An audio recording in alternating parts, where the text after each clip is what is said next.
Hello friends, welcome back to my channel economics with Deepti. आज के session में हम एक क्वेश्चन लेंगे बेस्ड ऑन कॉबवेब मॉडल। देखिए, दिसंबर 2023 के पेपर में ये पर्टिकुलर क्वेश्चन पूछा गया। क्वेश्चन किससे रिलेटेड है? दो चीजों से। Number one, inter temporal equilibrium price, and number two is the nature of equilibrium. हमारे पास डिमांड फंक्शन दिया था, हमारे पास सप्लाई फंक्शन दिया है। हमें इन दोनों के बेसिस पे बताना है कि इंटर टेम्पोरल इक्विलिब्रियम प्राइस क्या होगा और नेचर ऑफ द इक्विलिब्रियम क्या होगा। देखिए, मैंने आप लोगों के साथ नेचर ऑफ द इक्विलिब्रियम तो डिस्कस किया है जब हम लोग इक्विलिब्रियम डिस्कस करते थे, स्टेबल इक्विलिब्रियम, अनस्टेबल इक्विलिब्रियम। तो स्टेबल इक्विलिब्रियम के करस्पॉन्डिंग हम लोगों ने क्या देखा था? Damped oscillation. यहाँ पे हमारे पास डैम्प्ड ऑसिलेशन भी है। डैम्प्ड ऑसिलेशन मतलब स्टेबल इक्विलिब्रियम के बारे में बात हो रही है।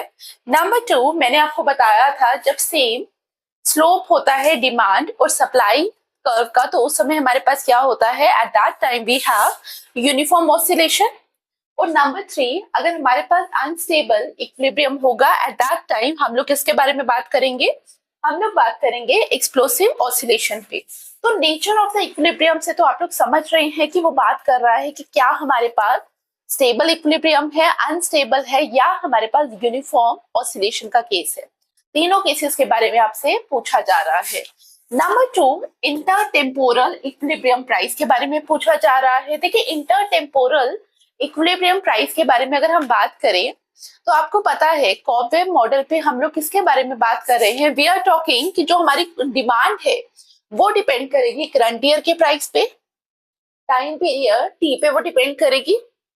वेयर एज हमारी जो सप्लाई है वो प्रीवियस ईयर के पीरियड पे डिपेंड करेगी, प्रीवियस ईयर के प्राइस पे डिपेंड करेगी। दैट्स व्हाई हमने प्राइस के साथ क्या लिखा? T-1, मतलब T is the current year और T-1 is the previous period, एक पीरियड पहले। तो जब हम इंटर टेम्पोरल प्राइस के बारे में बात कर रहे हैं, इंटर टेम्पोरल इक्विलिब्रियम प्राइस का मतलब क्या है? ये वो प्राइस है जहां पे क्वांटिटी डिमांडेड और क्वांटिटी सप्लाई क्या होगी? बराबर होगी। बराबर होने का मतलब यहाँ पे कोई भी इंसेंटिव नहीं है, ना ही कंज्यूमर के पास ना ही प्रोड्यूसर के पास, कि वो अपनी क्वांटिटी को चेंज कर सके। तो हम इंटर टेम्पोरल इक्विलिब्रियम प्राइस पे ये बोलने की कोशिश कर रहे हैं कि this is basically the price level जहां पे हमारी मार्केट क्या कर रही है? सेटल कर रही है, मार्केट क्लियर हो रही है। तो हमें ये बताना है जब हम इंटर टेम्पोरल इक्विलिब्रियम प्राइस के बारे में बात करेंगे, हम लोग क्या बोलेंगे? Here we have quantity demanded must be equal to quantity supply, या हम इसको क्या बोलते हैं? Price at time period t is equal to price at time period t-1 is equal to p dash। p dash से हम इसको denote करेंगे। तो हम लोगों ने बोला कि इंटर टेम्पोरल इक्विलिब्रियम प्राइस पे क्या होगा? Price at time period t must be equal to price at the previous period, it is equal to p dash. ये जो p डैश है ये क्या रिप्रेजेंट कर रहा है? It is representing the inter temporal equilibrium price. तो मैं कहाँ से स्टार्ट करूंगी? मैं क्वांटिटी डिमांडेड और क्वांटिटी सप्लाई से स्टार्ट करूंगी। Quantity demanded 19 minus 6 pt, 19 minus 6 pt, but pt की जगह मैं क्या लिखने वाली हूँ? p bar is equal to quantity supply 6 p t-1, और p t-1 की जगह we are writing p bar -5, which comes to be 19 plus 5 is equal to 6p bar plus 6p bar. This implies 24 is equal to 12p bar. तो p बार हमारे पास क्या आ गया? p बार हमारे पास p बार हमारे पास क्या आ गया? 2। तो हमारे पास p bar that is the inter temporal equilibrium price की वैल्यू क्या आ गई? 2। तो यहाँ से हमने सिर्फ वन पार्ट सॉल्व किया। बेस्ड ऑन दिस डिस्कशन हमें पता चला ना ही मेरे पास सी आंसर होगा ना ही मेरे पास डी आंसर होगा। तो आंसर या तो ए होगा या बी होगा। नाउ मुझे क्या चेक करना है कि क्या ऑसिलेशन मेरे पास एक्सप्लोसिव होगा या यूनिफॉर्म ऑसिलेशन होगा। तो मैंने आप लोगों को कल बताया था while discussing the cobweb model कि हम ऑसिलेशन को किस तरीके से चेक करते हैं। हम लोग देखते हैं based on the supply curve, slope of the supply curve and slope of the demand curve. I hope आपको याद आ रहा है. तो जब हम slope of the supply curve और slope of the demand curve के बेसिस पे चेक करते हैं, हम कैसे देखते हैं? Modulus of slope of supply curve divided by slope of demand curve. अगर हमारा ये ग्रेटर देन 1 होता था तो हम क्या बोलते थे? This is the case for damped oscillation या स्टेबल इक्विलिब्रियम. अगर ये हमारा लेस देन 1 हो रहा था तो हम लोग क्या बोलते थे? हम बोलते थे एक्सप्लोसिव ऑसिलेशन का केस. और अगर 1 होता था तो यूनिफॉर्म ऑसिलेशन का केस बोलते थे. तो तीनों चीजें मैंने बताई थी. तो अब यहाँ पे क्वेश्चन आता है कि how to calculate the slope of supply curve and how to calculate the slope of demand curve.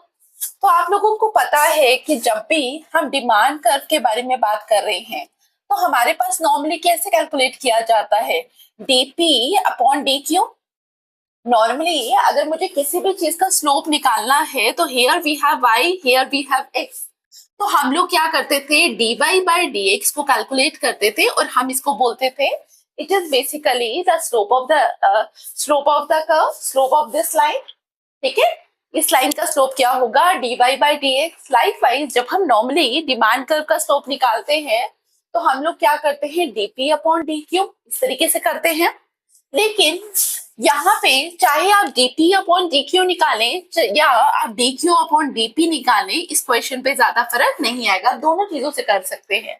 तो इट्स बेटर कि हम डी क्यू अपॉन डीपी निकालें दोनों केसेस पे. तो अगर मैं डी क्यू अपॉन डीपी निकालूं तो मेरे पास क्या आ जाएगा? -6. लेकिन what I need the absolute value. तो इसकी एब्सोल्यूट वैल्यू क्या हो जाएगी? स्लोप ऑफ डिमांड कर्व की which is equal to 6. Likewise मुझे क्या चाहिए? I need the slope of supply curve. तो इसका स्लोप निकालेंगे. वापस से हम इसको डिफरेंशिएट करेंगे with respect to price which is equal to 6. ठीक है, तो it is already the absolute value. तो स्लोप ऑफ सप्लाई कर्व का एब्सोल्यूट वैल्यू क्या है? 6. अब हमें क्या चाहिए? We need the ratio. कौन सा ratio? Slope of supply curve divided by slope of demand curve. अगर मैं इस रेशियो को निकालूं मेरे पास क्या आ जाएगा? 6 divided by 6 which comes to be 1. 1 आ जाएगा मेरे पास आंसर. 1 क्या है? 1 stands for uniform oscillation case. तो हम लोगों ने देखा कि नेचर ऑफ इक्विलिब्रियम कैसा है? यूनिफॉर्म ऑसिलेशन केस है. और हमारे पास पी बार की वैल्यू क्या थी? 2. तो answer should be B. I hope आपको समझ आया. इसी तरीके से अगर हम डीपी अपॉन डी क्यू निकालते तो हमारे पास स्लोप क्या आता? हमारे पास एट दैट टाइम स्लोप आता 1/6. ठीक है, दोनों की एब्सोल्यूट वैल्यू हमारे पास 1/6 बनती तो भी आंसर 1 आता. तो कॉबवेब में आपके ऊपर डिपेंड करता है कि एग्जाम में आप क्या करना चाहते हैं. ठीक है, आप अगर आप डायरेक्टली इस तरीके से करना चाहते हैं इस तरीके से भी कर सकते हैं, या जैसे हम डिमांड कर्व का नॉर्मल स्लोप के बारे में बात करते हैं आप वैसे भी प्रोसीड कर सकते हैं. Am I clear to you? I hope आपको चीजें समझ आ रही हैं. ऐसी और वीडियोस के लिए फॉलो करें इकोनॉमिक्स विद दीप्ति को. Thank you.